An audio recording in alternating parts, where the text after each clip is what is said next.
Ho scelto questo giorno per raccontarvi un po' della mia vita.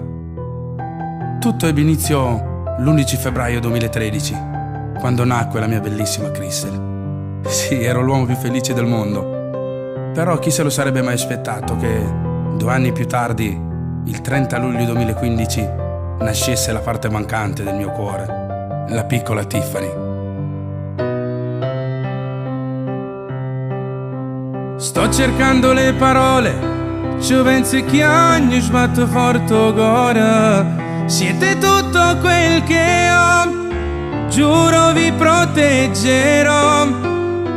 Sveglie di primo mattino, quando vi svegliate fate già casino. Siamo pronte dai papà, colazione tardi già. Le protagoniste della nostra storia, cantate le canzoni nuove già a memoria.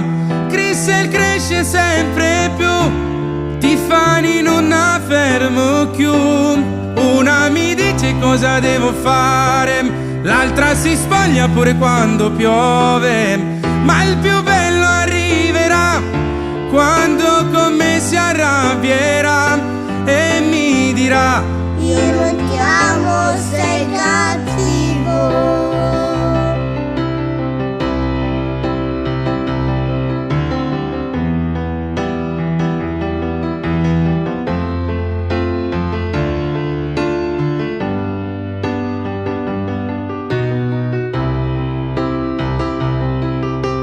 Io sarò sempre presente, voi siete tutto così più importante. Vi prometto e lo farò, tutto il meglio vi darò. Le protagoniste della nostra storia, cantate le canzoni nuove già a memoria. Crystal cresce sempre più, Tiffany non la fermo più. Una mi dice cosa devo fare, l'altra si spoglia pure quando piove. Ma il più bello arriverà, quando con me si arrabbierà e mi dirà: io non ti amo. Le protagoniste della nostra storia, cantate le canzoni nuove già a memoria. Crystal cresce sempre più, Tiffany non la fermo più.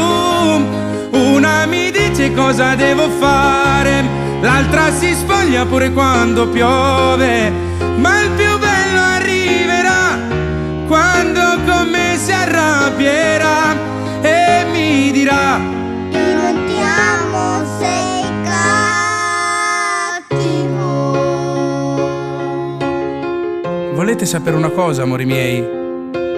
La mia mamma e il mio papà mi hanno dato sempre il meglio e io farò la stessa cosa con voi. Vi amo tanto.